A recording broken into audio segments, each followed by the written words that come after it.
og alt muligt sjovt. Det er så lige lidt nederen, men jeg håber, det går af igen. Det tror jeg, det gør. Så vidt jeg ved, så er det den eneste style, de har, som er til plusseren. Jeg har nemlig kigget rigtig mange gange før, men jeg har sgu ikke haft så meget held med det. Det næste, som har været en favorit i den her måned, det er den her parfume fra Moncler, og den er overdrevet god.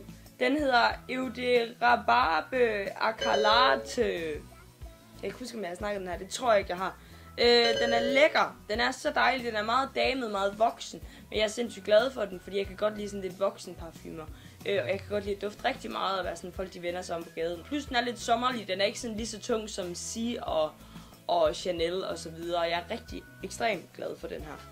Jeg er rigtig glad for tørshampoo, og det ved rigtig mange af jer derude. Derfor har jeg været rigtig glad for den her tørshampoo fra Batiste, som jeg aldrig har prøvet, før jeg fik brunt hår, men blev nødt til det, da jeg fik brunt hår, fordi man kan ikke rigtig bruge de almindelige, når nu man har brunt hår. Det er den her Batiste Trockenshampoo Mitte Braun und Brunette. Det er tysk, fordi min mor købte den i Tyskland. Den er til brunetter, og den tørrer ind brunt i stedet for sådan gråt, som lyshåret kan bruge. En anden ting, jeg har været sindssygt glad for i den her måned, jeg blander lidt, fordi nu kommer der en make-up-relateret ting, som er den her børste fra Sigma, som hedder 3D HD Kabuki, som har den her sjove trekantede form.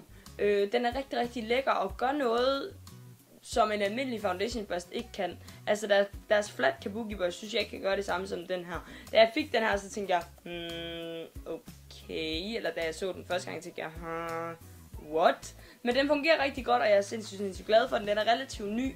Men jeg tror, man kan få den på deres internetside. På deres webshop og så videre. Jeg var sindssygt glad for en ny mascara, som MAC er kommet ud med. Jeg ved faktisk ikke helt, om den er ude endnu. Jeg tror, den er ude.